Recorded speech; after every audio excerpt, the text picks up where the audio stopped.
My name is Dan J. Gregory, and I am committed to hunting down the secrets of business mastery and human performance. My goal for the Unstoppable podcast is to share insights from some of the most successful entrepreneurs, inspiring thought leaders, world-class athletes, and prominent celebrities to help you to become unstoppable in business and life. Each week I'll be bringing you a new interview with an inspiring person and sharing my own results as I pursue the answers to the question, how can I create the ultimate edge in my business, make a significant impact, and live an extraordinary life?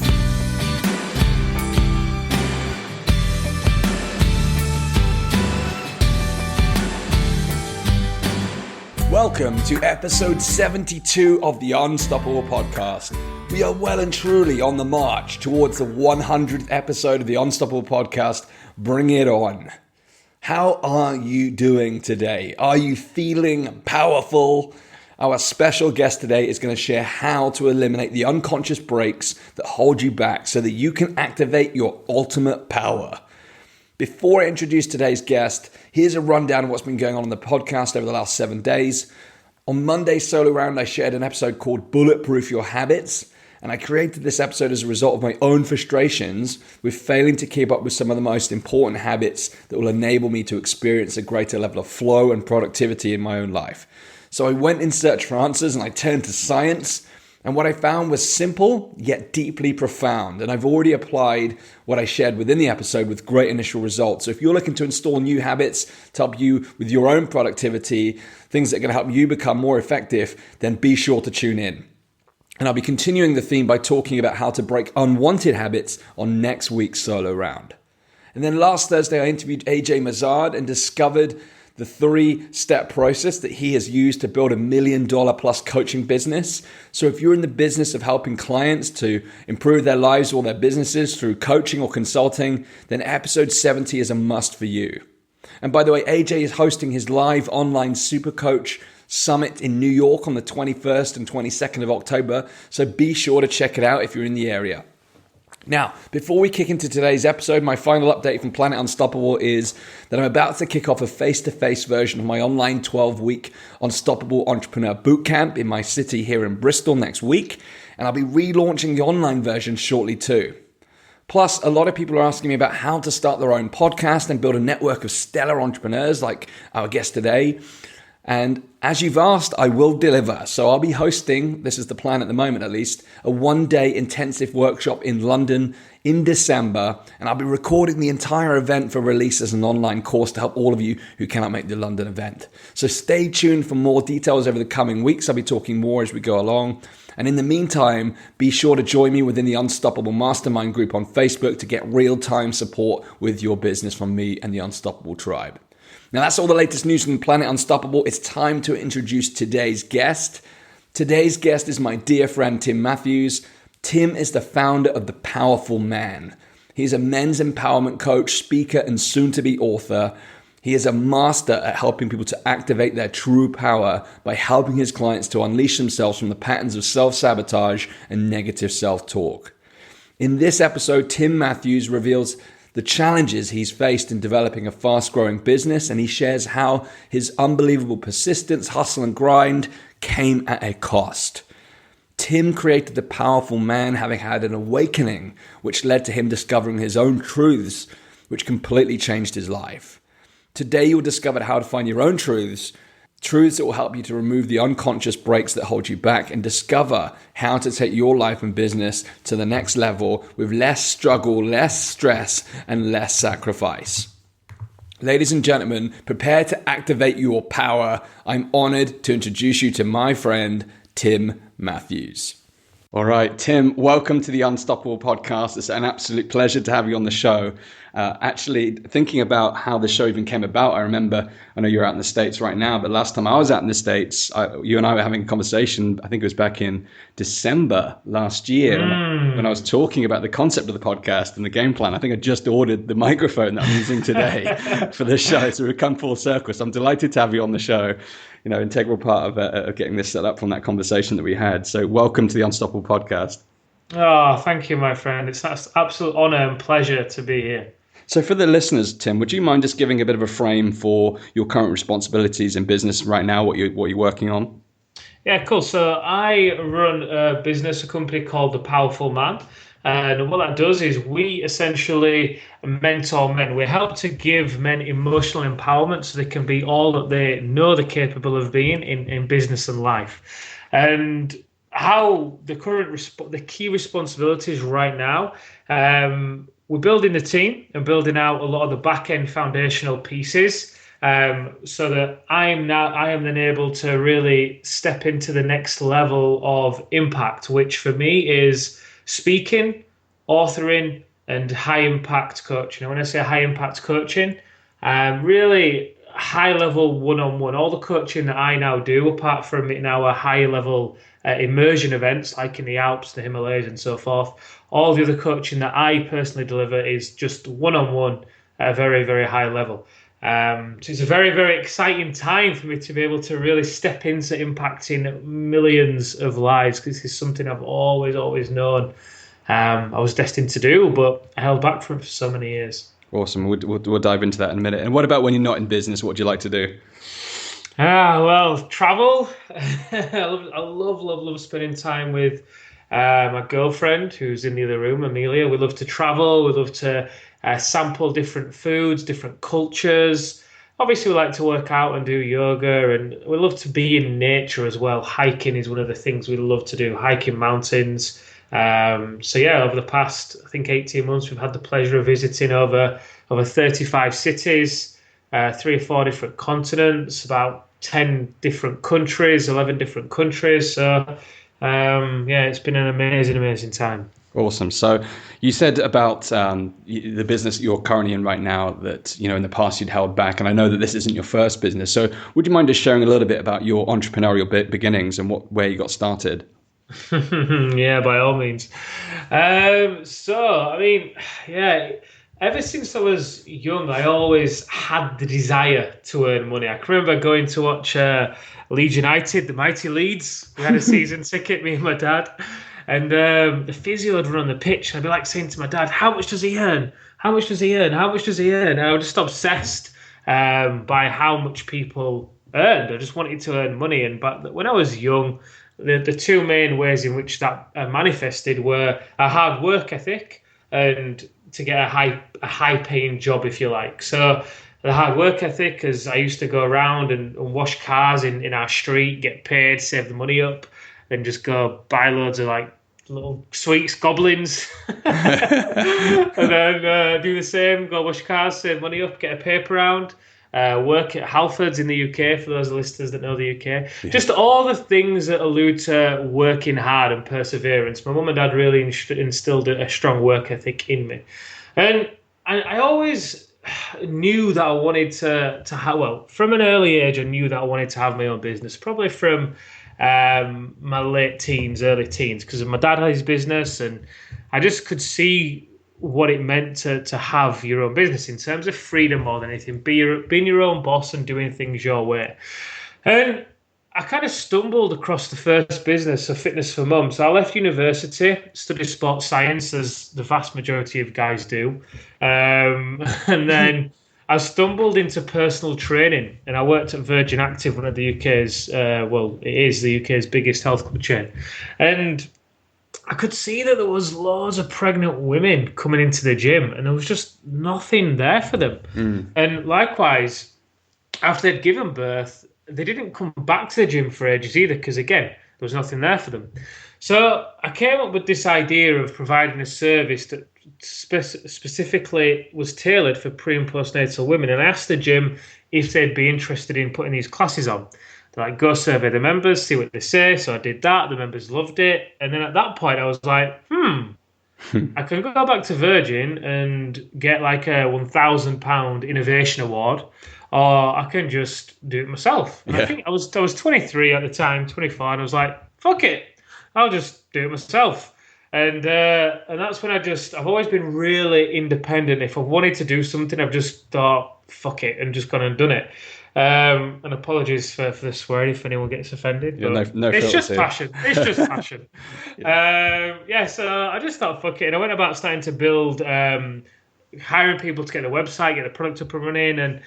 And fast forward kind of 4 or 5 years of building that business. And I got to about the age of 27, 28, and Fitness for Mum, by this time, it was about 18 months ago, had finally started to get into a position whereby it was actually paying me some money. And for the vast majority of my life, I bought into the belief that I lived for someday. When I sell Fitness for Mum and I sell it for millions, that's when I'll have money. Up until then, I'll survive on 4,000 a month, or I'll live on 4,000 a month. And I used to really wear the badge of honor of hard work. How many hours in a day could I work? I think my record was about 20 hours one day I worked. And I just used to really push and persevere. I bought into all what the old personal development industry was telling us. Hard work, perseverance, success comes from the grind, the hustle, the this, the that. And my life was a huge, huge story of just stress, struggle, and sacrifice. And at every point, I was just ignoring what my gut instinct was telling me. I was so unattached to my feelings. I was so disconnected from what I really felt the desire to do. Part of that was because I didn't feel good enough, which is a separate story. But yeah, it just resulted in me growing the fitness business in a way that I just thought like I should grow it rather than really doing what I felt like I wanted to do. And got to about April of last year, April 2015, and I'd got a team in the fitness business, and it was kind of running itself to some degree. I was leading it remotely more so, and it gave me the space to just be clear and just see what came up for me in terms of coaching, see how I wanted to coach people, because I always knew that I wanted to impact the world in this way. I mean, even Fitness for Mum, that was essentially a women's empowerment business. We just chose to use fitness as the vehicle. Yes. And yeah, I really felt the pull to step into this level with coaching.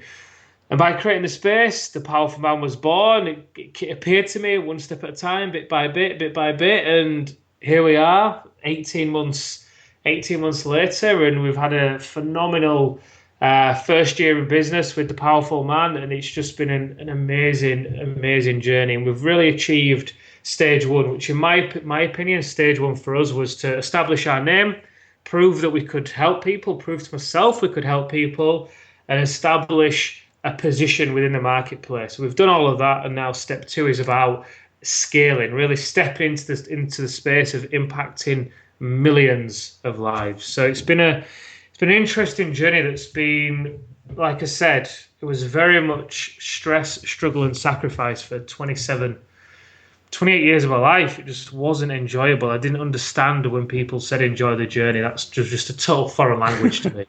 So I want to delve into that. So first of all, congratulations on what you've done with the Powerful Man. You've done some amazing things, and I can see it's growing and growing, and you've got a really powerful mission behind you, and it's really impressive. But I want to talk about some of those things, the struggle, the sacrifice, and all those kind of things that you experienced. Could you talk to me share a little bit about how you experienced that, and then also how it showed up in your life, but then how you overcame that and became aware that it was what damage it was doing to you and how it was preventing you from achieving what you want to achieve?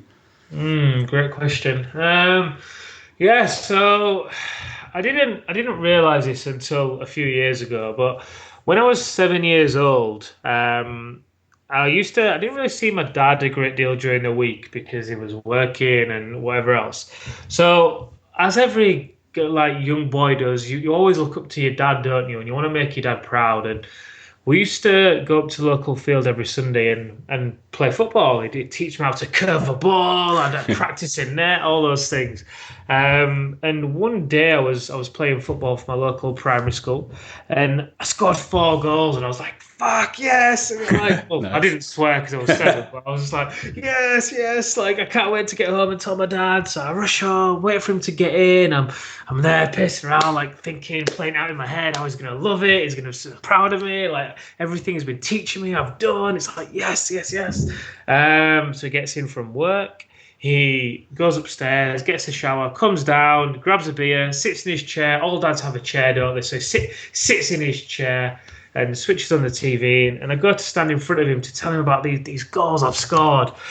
And I can remember standing there. This was a real big moment as well, because I didn't really ever felt like... it was quite a fear-based environment when I was younger. Like, my dad was the one to fear, and the dad was the one that enforced discipline, and you wait till your dad gets home, and all those kind of things. So for me to then stand in front of my dad and tell him and really open up and express I can remember feeling like there was excitement, but there was a little bit of nervousness as well, if you like. Yeah. So I stood in front of him, and I went to go tell him, and I didn't even really get through the first goal, and he was just absolutely just looking through me. And he just made that gesture with his hand signal to like move me to the side and just move me out of the way so he could watch the TV. And I can remember just feeling like this sinking feeling. I was just like, oh, and this one time when I plucked up this courage to really be vulnerable, if you like, and express myself and tell my dad, and I just felt there and then like I wasn't good enough. Like, what do I have to do to be seen, to be heard, to be experienced? Like, even when I used to go out washing the cars and stuff, there wasn't really a big thing of, oh, that's amazing, Tim, well done. It was just overlooked. It was just like, it just wasn't anything. And this isn't any disrespect to my parents. My parents, I love them so much. I'm so grateful to them. They're amazing. They did their best. But for me, I just felt like I wasn't seen or heard or experienced. And that was my choice in taking on that belief. You know, my parents, looking at it a different way, I'm sure they did show me things, but as a kid growing up, that's what I chose to believe. So for a lot of my life, I ran with that belief that I wasn't good enough, and it resulted in me just being a people pleaser. I didn't say no. I ignored speaking my voice. So when my sister went traveling, she's 7 years older than me. She went traveling when she was about 17. I thought that she left because she didn't want to be around me. And then when I went into high school and I got girlfriends, I cheated on them. Up until the ages of about 18, 19, I cheated on my girlfriends because it was too comfortable to be in a relationship. I put my self-worth on being able to pull other girls because you're a lad and you get attention and you're liked and, you know, you wanted to be accepted by others. So I put my self-worth on being able to pull the girls. I took too many drugs. This was something I shared with Liam on his podcast only last week. It was the first time I shared this. I almost died. Wow. From taking too many drugs. What happened was one Easter, one Easter when I was like, I think I was about 26. I was working on the phones at RBS, and I'd not yet started Fitness for Mum, so I must have been younger. I must have been about 23. I'd not yet started Fitness for Mum, and we were going out with my friends over Easter bank holiday, and I was just like, I was really eager to get out with them, and they'd all got out. I was finishing work late, so I met up with them, and as soon as I met them, we started to take drugs, and I was kind of playing catch up, and the whole night just followed that theme, and it was all about people offering me things and me not saying no. Me wanting to catch up with them and be in the place they were in and be accepted and be liked by them. And long story short, it got to about 7 a.m. the following day. Bear in mind, I went out about 4 p.m. So it'd been out like 15 hours. And I got back to my friend's house and my body I started to feel really weird in my breathing. I could feel this thing moving up my body. My body was getting stiff. And I went downstairs in my friend's house and laid in his bed, and my breathing really started to go strange. So my friend, he panicked. He phoned my best friend who came, picked me up, and he took me to my mum and dad's house. And by this point, I'd got quite bad. Wow. And I walked in and I just said to mum and dad, phone me an ambulance, phone me an ambulance. And I can remember sitting there on the sofa, and this stiffness, this like convulsions were going up my body. And Mum and Dad asked me, what have you done? They were crying, they were upset. What have you done? What's happened to you? And I just had to tell them, and obviously they didn't realise that I went out doing what I did, and you know. And the ambulance came. I phoned my girlfriend at the time, and I honestly thought I was going to die. Like, I can remember saying to her, I love you and I'm sorry, and because she was actually out of the UK at the time. She was in Switzerland visiting her dad, so she couldn't even do anything either, which was obviously awful for her at the time. And yes, in the end, the ambulance took me to hospital. I was in overnight. They gave me tests for like a heart attack and lots of other things. And I can remember coming out of there, and they were like saying the concoction of drugs that you took, you're lucky to be alive. You're lucky that something worse didn't happen to you. And the look of disappointment, the hardest thing about that was like it wasn't even like it was an apology to my parents, but when they're not even angry at you, they're just disappointed and upset. They're Yep. silent. It was like that, and I was like, oh fucking hell, like oh my god. And it took me so long to recover from it. I can remember when my ex-girlfriend got back from Switzerland and we were walking through Leeds city centre. I could only walk about 10 yards and I was fucked. I just had to sit down. Like, I couldn't do anything. I just totally fucked myself over, all because I came from this pattern of not wanting to say no, and how that then spilled into other areas. When I got into business and started Fitness for Mum, I undercharged. I didn't structure the business in the right way. I took on problem customers. I got robbed in bad business deals. Just everything that my gut, my instinct, my intuition was screaming at me not to do, I did. And everything it was screaming at me not to do, everything it was screaming at me to do, I didn't do. I was just really buying into the hustle, the grind, the push, the force. Like I was the king of perseverance, of just battering through obstacles, all because unconsciously I wasn't aware that I had this belief in there that I just wasn't worthy. I just wasn't good enough. Part of me was, because I was on this journey, I was building a business, I felt worthy consciously, but unconsciously I was sabotaging myself. I was selling myself short. In my relationship, it ended way longer before it ended, but I stayed in it because I feared that nobody else would want me. I just was overly optimistic. Like I ended up proposing to my ex when it didn't feel right, in the hope that it would make the relationship better. We bought a house, we booked the wedding, and I ended up calling the wedding off. And this was kind of the turning point. The turning point for me in all of this came in August summer of last year, so summer 2016. What year are we in? We're in 16, so 15 last year. 2015. I always fucking forget days and years.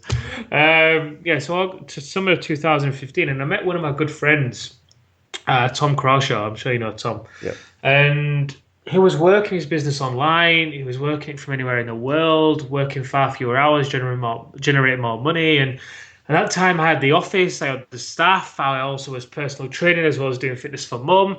I just started doing network marketing. I was doing everything that everybody was telling me to do. I was working the hours. I was investing in all these external things in my business, the funnels, the this, the that, the other. And I was just like, what the fuck? How can he be doing this when I'm doing all of this? So very much based on quantity. I'm doing all of this. Yet my result is this and his result is that. And it really got me to look back at what was going on in my life. I could feel that I was ignoring myself. I wasn't allowing myself to honour myself in any way, shape or form.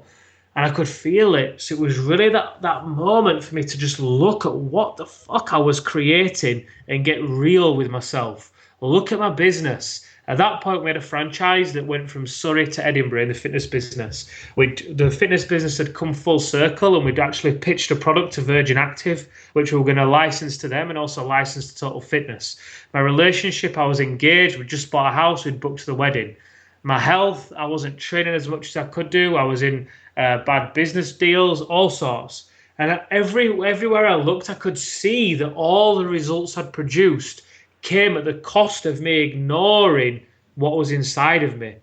And at that point, over about a 2 or 3 week period, I just cut everything. Right. I cancelled all the agreements with the franchisees. I got rid of the office. I got rid of the staff. I ended the relationship I was in with my ex. It just wasn't working, and I knew that. We both knew that. And my mum and dad were about to pay I think £10,000 or £15,000 on the wedding. And I just couldn't let them do it. I knew it wasn't the right thing to do. And maybe if I would have been paying it, maybe I would have carried on going along with it one more step at a time. Who knows? I'm just very grateful that the situation was what it was. I got rid of the business relationships I was in, everything. It just got too painful for me to continue doing what I was doing. I was 27, 20, I was 28, maybe even 29, I can't remember.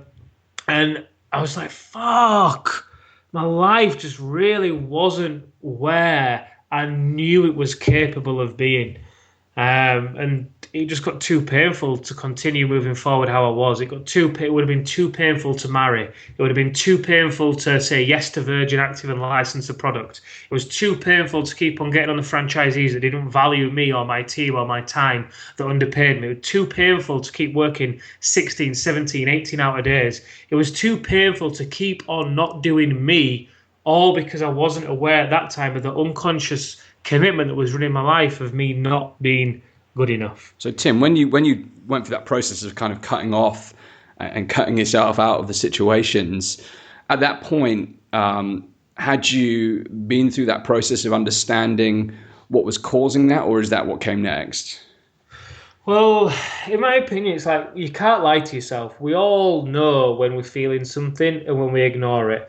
You can lie to your mind, you can convince everything in your mind, but in your gut, well, you've been there, Dan. You know when something feels right and when it doesn't. And the point came where I was like, fuck, like when I saw Tom and saw how he's living his life, and it made me really reflect on what I was creating.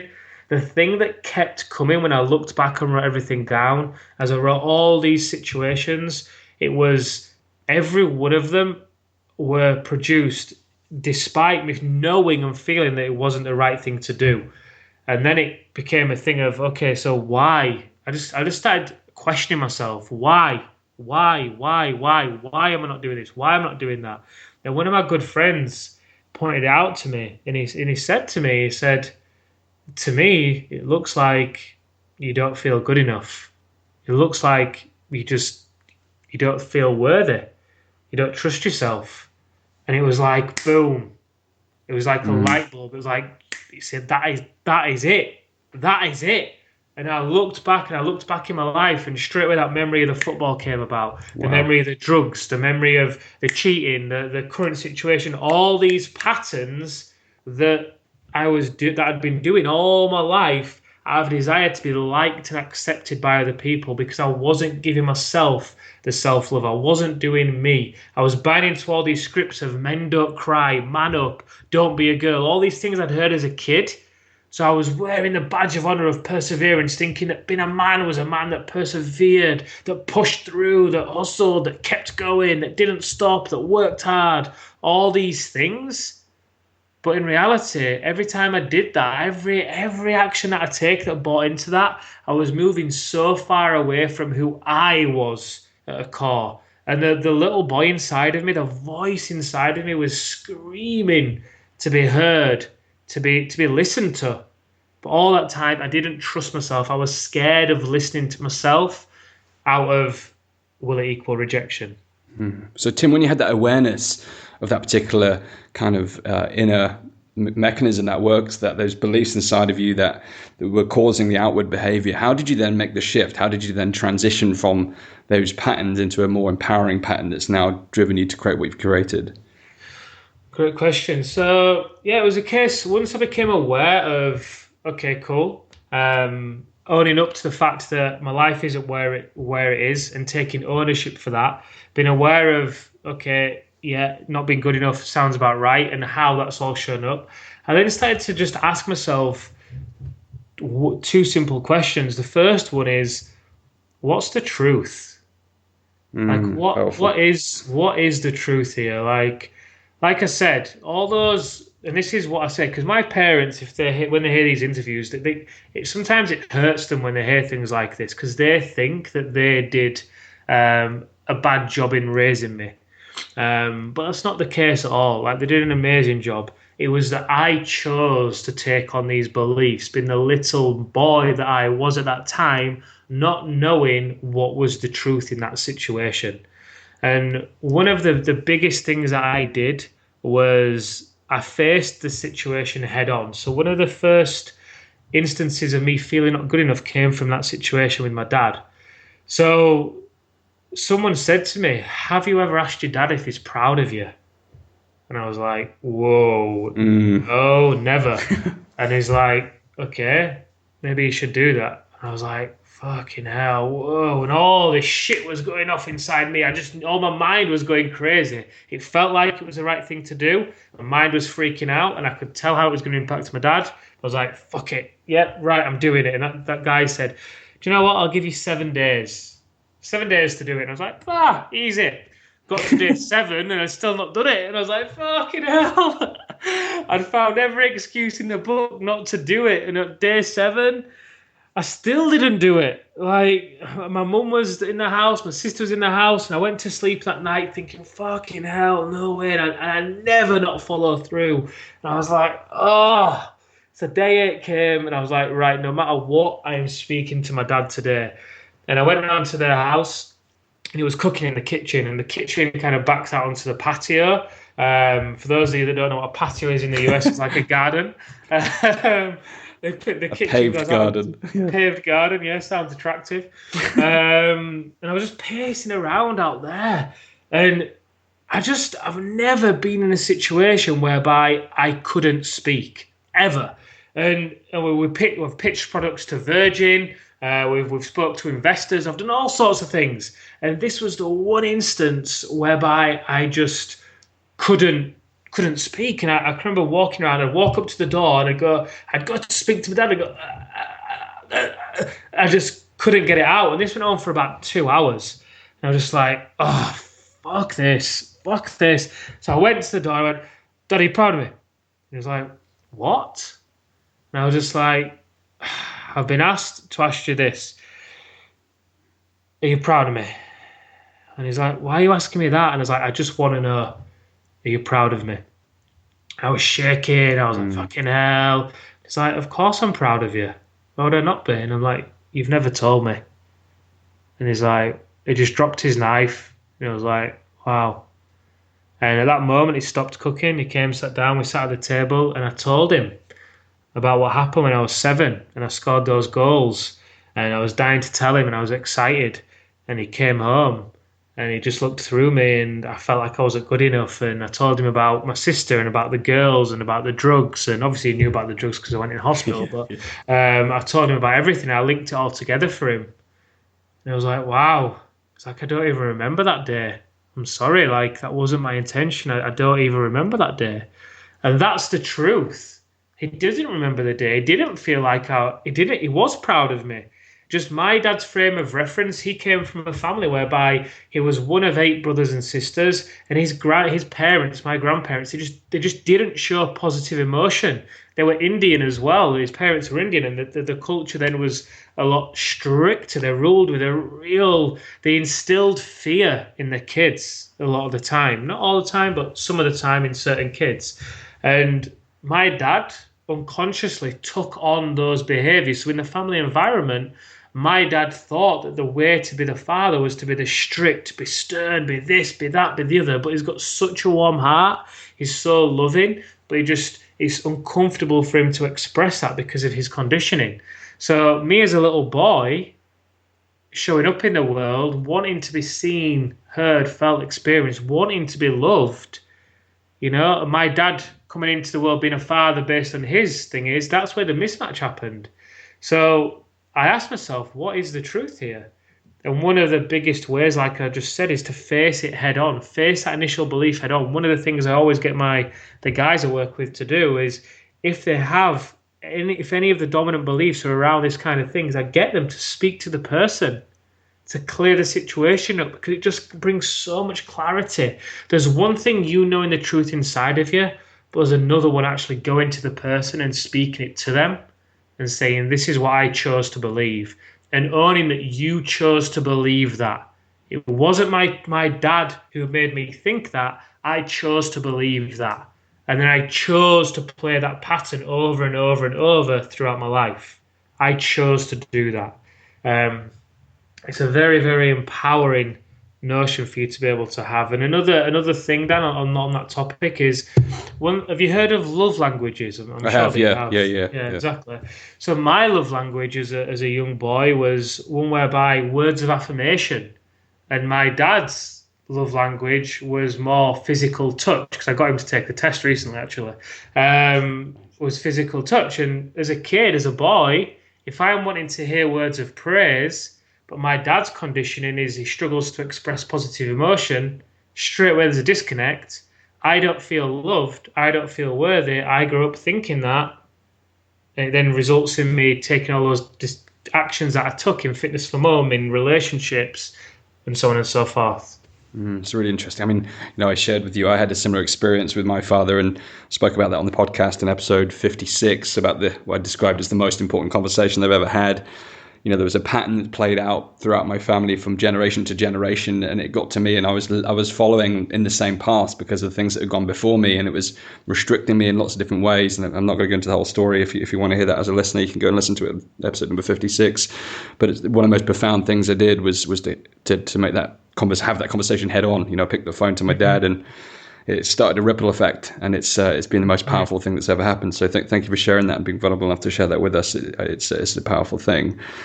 I want to explore something here because in terms of mankind and manliness and everything that we're supposed to be historically, traditionally described as, this is a really important concept because the very fact that you had that ability to cut off from those situations that were causing you sadness or they weren't taking you where you wanted to be, and then you're able to tune in to the very things that were causing that kind of self-sabotaging behavior, that's a really powerful process. And one thing I've established through a lot of the interviews I've had on the show is that the female, the feminine, more not the female, the feminine, that when I speak to the feminine people, they have that deeper level of intuition. This is a conversation I've had a number of times on the show. And it seems like the feminine spirit is more able to tap into that intuitive spirit that enables you to really identify where you're out of alignment and where how to get back into alignment. But what I'm curious to explore, and this is something that's going to be really, really important, because I've only spoken to this with the women that I've spoken to on the show.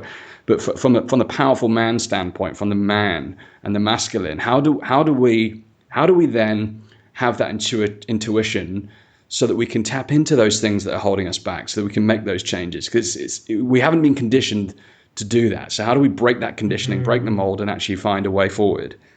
Amazing question. Oh, I got goosebumps. Yeah, I mean, for us, for men, what my belief and what I've witnessed and experienced and witnessed in a lot of guys around us, we're really taught to work hard, to push, to grind, to persevere. And we often get caught up in buying into the concept of quantity versus quality.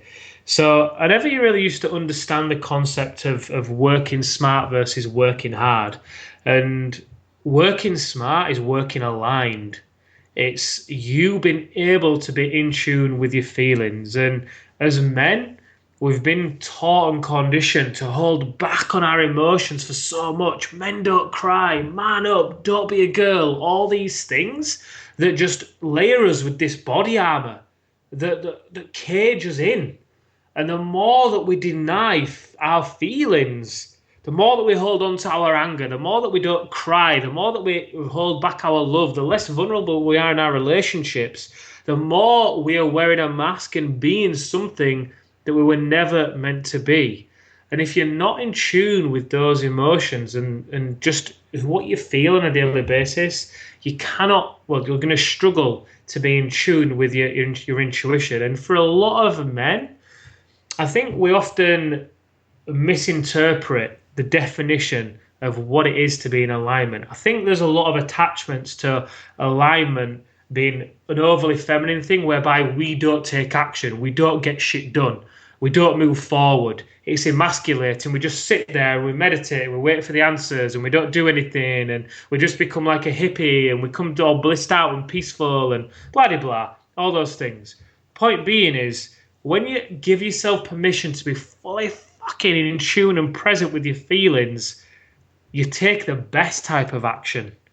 You take inspired action, you take aligned action, and your schedule can still be full if you want it to be. Or the beauty of it, it can be half as full, but it's full with the tasks that are aligned to your absolute fucking greatness and genius, and the tasks that are going to give you the biggest reward and the world the biggest reward. The tasks you've been hiding away from, you've been shying away from. Rather than you kind of being full with just busy tasks, it's full with inspired aligned tasks. 1 unit of inspired action is worth 10 units of busy action, because that's your truth, that's your zone, that's your gift, that's your genius. And when you're living and acting from that place, amazing things happen. It's like a footballer. It's like any top person, Ronaldo, for example. It's like he claims that he is one of the best. He's in tune with what he feels the pull to be creating. He is in flow. He's in his state of flow. Every time he goes out onto that pitch, he's in that state of flow. That state of flow comes from being totally out of your mind. You lose your mind. Your mind isn't even a thing. He makes decisions before the ball even comes to him. He knows what he's going to do 3 steps ahead because he's in tune. He's totally in a zone. He's in the flow. That's where we get to live as men. That state of flow is the flow of the divine flowing through Ronaldo. It's the divine flowing through Conor McGregor. It's the divine flowing through Lewis Hamilton. It's the divine that's in touch with them, and they're being guided by it, and they're having the balls and the wherewithal to act on it. So that's the balance of the masculine and the feminine. The feminine, slowing down, getting out of your mind, claiming your emotions, expressing your emotions, every one of them on all the spectrum, expressing them, allowing your gift to come in and receive it. That's the feminine. The masculine is in having the fucking balls and the wherewithal to act on it. Not constantly sitting, not constantly looking for awareness, not constantly looking for more and more awareness, but awareness, act, awareness, act, awareness, act. All from a space of it feeling good. All from a space of it feeling aligned. And this is a couple of things I've been noticing of late. Some people have started to use awareness as a crutch. And because awareness is such a positive thing in a lot of ways, people say, oh, I'm looking for more awareness, I'm looking for more awareness, I'm looking for more awareness. That's when awareness just becomes your story of bullshit. You're just buying into procrastination in reality. And this is, again, where lag time is so important. You get to reduce your lag time. So you slow yourself down, you get out of your mind, you get into your body, you own your emotions, you have inspiration, and you act. Versus you have inspiration, and then you dither, you question, you judge, you rationalize, and then you act. The intensity with which the action is taken in the second part of that, when you have a bigger lag time, is far less than when it's just boom, boom, boom. And that lag time is where you're in your mind. So when you move out of your mind and into your heart, into your body, and you get in touch with those feelings, you express them, and you know what it feels like to be in your fucking power in every area of your life, and your feeling is your compass, and you're guided by that, anything else that's outside of that, you know you're in your head. And you know that's not the place you want to be, and you pull yourself back to your body. That's exceptionally powerful. And there's a couple of things I want to touch on there. You know, as you were speaking, I was thinking, number one is in terms of that piece about being able to tap into the emotions, the full spectrum of emotions. I always say that I think that the suppression of those emotions have been as a result of years upon years upon years of layers of fear and fear and fear and fear that have just built throughout our ancestors that we've inherited. But I truly believe that the true fearless quality is to be able to embrace every spectrum of the emotion. You know, if you have no fear, then you don't fear any emotion that you could possibly embrace, whether it's sadness, whether it's happiness, whether it's pure joy, ecstasy, whether it's, doubt. You know, you allow yourself to feel it, because if you don't feel it, then you don't know where to go next. You need to be able to navigate that. And like you say, that lag time is the piece that you need to be aware of. That's really powerful. And the second thing is, when you're speaking about Ronaldo being in flow, you know, so I did a process recently of recognizing on a scale of 1 to 10, where my most happy moments were. Everything from 0 to 9 were things I was trying to pursue. It was things I was doing. But then when I hit those level 10, when I was thinking of those level 10 moments where I've been truly happy, truly joyful, really in flow, as you say, I wasn't doing anything. I was just being. I was just fully being. And then I translated that to other areas of my life. I was like, what about productivity? What about all these other emotions? When do they come to the fullest? And they always come when I'm not trying to do something. It's where I'm simply being. And some of the things you've spoken about is about buying into the external and rather than looking internal. And I think that's so powerful when it comes to this type of approach, when it comes to business. And I'd like to kind of transition in terms of how you've applied some of these principles in business, because I know you've used these forces very powerfully in developing the powerful man. and helping your clients with these powerful forces as well. So can you talk a little bit about how you've kind of defied the external and started to bring the internal in when it comes to building a business? Amazing. And one point, just to touch on what you were previously making there about expressing the emotions. I received a message from one of my guys a couple of days ago. I was checking in on his progress. And he said, a part of the message, half of the message said, sorry, man, sorry for my mess. Fuck, I just feel like crying. And it was really pointing to the fact that crying would have been weakness. And my response to him was good. Go and cry. Crying is strength. It's not weakness. Go and let it out. And again, another guy that when we uncovered his thing was his parents always used to suppress him and never used to let him be who he wanted to be. And he was angry when he was speaking about this. And I said, have you ever expressed your anger towards your parents? He was like, no. And I was like, okay, well, go take a bath, go to your bed, and just start to sleep. It's an awesome exercise, this. I did it. I was wondering what you were going to say next. Go take a bath, go see your parents. Yeah. I'm not advocating that, by the way. And what he did was he went and took it to his bed and started to speak what he always wanted to share to his parents. Why didn't you let me do this? Why did you do that? And just let his body express it as well. And what happened for him? He got a huge release of all this anger by speeding up the movements, hitting the bed harder, faster, screaming, shouting, letting it all out. All this suppressed and trapped emotion that then just eats away at us and is triggered and takes us out of these level 10 experiences, like you were so amazingly saying. It's all this fucking dead weight that we carry that keeps us away from those level 10s. It's really important. And just on that note as well, I know I'm going off topic from your question, but one of the things we get our guys to, and I encourage them to do on an evening, is decompression. So every evening what they'll do is, once they've shut their laptop, they'll express any energies that have been coming up for them. Whether it's they're frustrated, they want to scream, they want to shout, they want to celebrate, they want to just lay there, they want to do whatever it is, decompress. Because otherwise they'll take that energy and those emotions into their next encounter in their relationship or wherever. So decompression is such a huge thing. So in terms of the external, so with the Powerful Man over the past 12 months, our first year, we were lucky enough, very blessed to have been able to serve out part of our purpose in a huge way. And through coaching programs, we've been able to, and our events, of course, we've been able to generate just over $300,000 in sales without spending a penny on marketing, without a website, without testimonials, without all the things that people tell you that you need from an external point of view. And how did that come about? Was that intentional? No, it wasn't. It's just that my entire time through Fitness for Mum, I was buying into all the external things that people told me that I need in order to be to experience success. However, I was layering myself with all these external niceties, yet the foundation was crumbling. I was adding floors to a building with crumbling foundations. It was never going to work. So when I got to the Powerful Man, how that all came about was, it was last summer. I was in the same position I was in with Fitness for Mum. I was trying to build a website. I was wanting to put some Facebook ads live. And I was just like, fucking hell, this just is not my zone. I cannot fucking do this. I was like, fuck this. I'm doing a webinar. I'm doing it in a few days. I'm just going to fill it organically.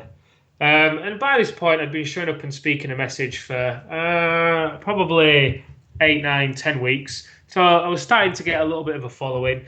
And I just literally came up, this was the first ever webinar that I did, but I just really followed the feeling and felt like I wanted to do it. I followed the feeling and watched and witnessed that building the websites and all that stuff wasn't my thing. So I announced the website. Like I said, went about filling it organically, got about 49 people to register. About half of them turned up. 80% of them watched it until the end, and about 10 people booked a call. So from a numbers perspective, from a marketing standpoint, the numbers weren't very great, but organically they were perfect. And from that, we filled our first program and launched another program and launched another program. And every step of the way, I was following my feeling and been in tune with, okay, where do I feel the pull to be serving? What do I feel the pull to be speaking? How do I feel the pull to be impacting? So even the French Alps experience that we just did.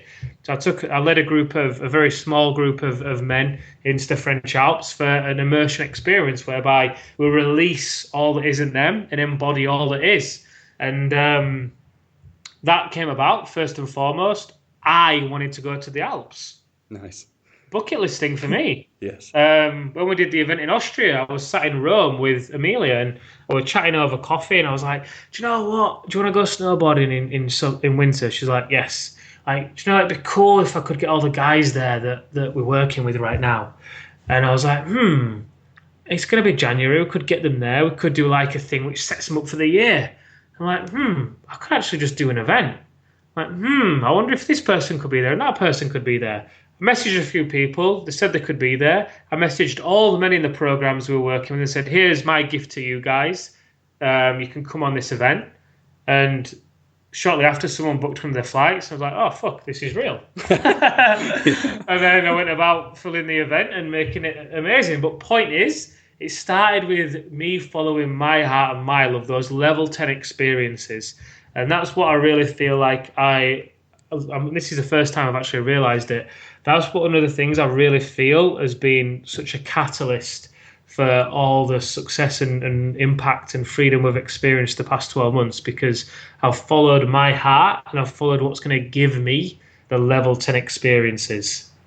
Amazing. That's incredibly powerful, and thank you for sharing that. So, Tim, before we're coming up to the end of the interview now, so before we go into the kind of final round, how can people find out more about the Powerful Man? What's the best way for them to connect with you and find out about your work and your experiences and the coaching that you offer? How should people look for you? Well, as I was saying, we managed all the success without a website, but it's being built. So keep an eye on powerfulman.com, www.powerfulman.com.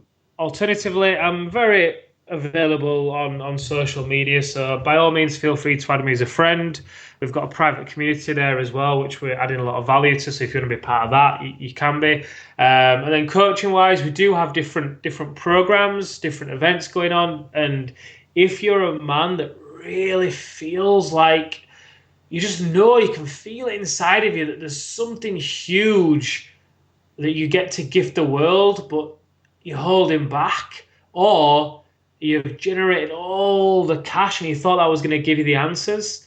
Either way, if you're a man that knows there's more to offer and more to be experienced, by all means, please just get in touch. We'll give you some trainings. We'll do whatever we can to support you, because you are our why, 100%. Awesome, and I'll include all the links to your profiles and your community on the show notes as well. So I've got two final questions for you, and I've changed the questions specifically for this episode, because one of the questions I'll ask is, what does it mean to be unstoppable to you? Because that's obviously the theme of my show. But I want to twist one of that questions around to say, what does it mean to be a powerful man? Amazing. In my opinion, a powerful man is a man who is powerfully connected to himself. He's in tune with his emotions. He allows his feeling to be his compass. And he's vulnerable. He is vulnerable to himself and his own emotions and what stories they may bring up. And he's vulnerable in his relationships with his partner, in his family, with his friends, with his clients. He is so powerfully connected to himself. He recognizes that his vulnerability is his power. His peace is his power. His flow and his ease is his power. His alignment is his power. Awesome. And I've asked every single guest so far, so I won't go without asking it. What would it mean to be unstoppable to you?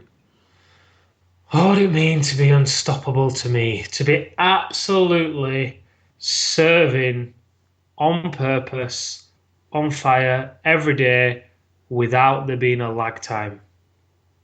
Awesome. Well, Tim, you are unstoppable. Thank you for unleashing your greatness on the Unstoppable podcast today. It's been an absolute pleasure, a value-packed episode. I cannot wait to share this with the Unstoppable tribe. There's so much goodness to be taken away, and thank you so much for arranging this today. I know you're on on the Californian coast. I'd love to be there with you now. But I look forward to connecting with you again when our paths next cross. But thanks again for today. Thank you. My pleasure. Thank you so much, Tim. Whether you're a powerful man or you're a powerful woman, I hope you are ready to tap into your deepest truths to unlock your ultimate power. Thank you to Tim for delivering the goods. It's great to see the impact that he's making all around the world. And thank you for tuning into the show. Before we sign off, please do share this episode with others. And if you love the show, I would be honored if you'd leave the Unstoppable Podcast a 5-star review on iTunes. It really helps me to get the Unstoppable message out there, so play your part. Until next time, go out there, unleash your greatness, build your empire, make your impact, and live your ultimate life. You are unstoppable.